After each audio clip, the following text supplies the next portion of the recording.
ഇറച്ചിപ്പുട്ട് ഉണ്ടാക്കാനായിട്ട് നമ്മളിവിടെ എടുക്കുന്ന ഏറ്റവും ആദ്യത്തെ ഇൻഗ്രീഡിയൻറ്റ് പുട്ടുപൊടിയാണ്. ഈ പുട്ടുപൊടി വീട്ടിൽ നമ്മൾ പൊടിച്ചെടുത്തതാണ്. ഇതൊരു പ്രത്യേക രീതിയിൽ പൊടിച്ചെടുത്തിരിക്കുന്നതാണ്. വാട്ടിക്കുത്തിയ അരിയും കൂടെ ചേർത്താണ് നമ്മളിത് പൊടിച്ചെടുത്തിരിക്കുന്നത്. 1 കിലോ പുട്ടുപൊടിക്ക് 1/2 കിലോ വാട്ടിക്കുത്തിയ അരി എന്ന രീതിയിലാണ് നമ്മളിത് മിക്സ് ചെയ്തിരിക്കുന്നത്.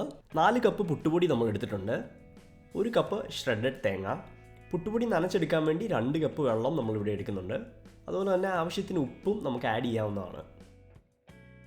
ഇതിൻ്റെ ആദ്യത്തെ സ്റ്റെപ്പിൽ മിക്സിംഗ് ബൗളിൽ നമുക്ക് പുട്ടുപൊടി ഒന്ന് നനച്ചെടുക്കാം. വെള്ളം കുറച്ച് ഒഴിച്ചു കൊടുക്കുക, അതിനനുസരിച്ച് ഇളക്കിയും കൊടുക്കുക.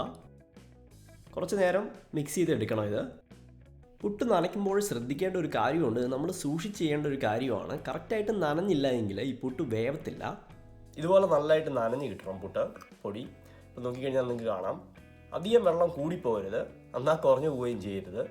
എല്ലാം കറക്റ്റ് ബാലൻസ് ആയിട്ടായിരിക്കണം പുട്ട് നമ്മൾ നനയ്ക്കുന്നത്.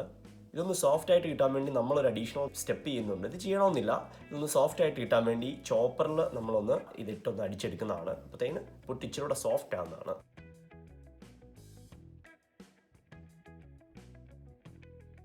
പുട്ട് റെഡിയാക്കാനായിട്ട് പുട്ടുകുറ്റിയിലേക്ക് 2-3 ടേബിൾ സ്പൂൺ തേങ്ങ ഷ്രെഡ് ചെയ്തത് അങ്ങോട്ട് ഇട്ട് കൊടുക്കുക. അതിനുശേഷം പുട്ടുപൊടി ഒരു 3 ടേബിൾ സ്പൂൺ നമുക്ക് ഇട്ട് കൊടുക്കാം.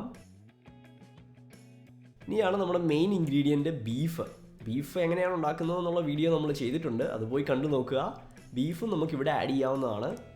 ഒരു 2-3 ടേബിൾ സ്പൂൺ ബീഫ് ആഡ് ചെയ്യാം. ചാറുള്ള ബീഫാണ് നല്ലത്. ബീഫും കൂടി ഇവിടെ ആഡ് ചെയ്തതിന് ശേഷം നമുക്ക് ഈ സ്റ്റെപ്സ് ഒന്നുകൂടെ ചെയ്യാം. ആദ്യം പുട്ടുപൊടി 4-5 ടേബിൾ സ്പൂൺ പുട്ടുപൊടി, അതിന് മുകളിൽ കുറച്ച് ബീഫും കൂടെ ആഡ് ചെയ്യുക. പിന്നെ കുറച്ചുകൂടെ പുട്ടുപൊടി, അതിനുശേഷം ഏറ്റവും മുകളിൽ തേങ്ങ. ഇതും കൂടെ കഴിഞ്ഞാൽ നമുക്കിനിയും പുട്ട് ആവി കയറ്റി റെഡിയാക്കി എടുക്കാം.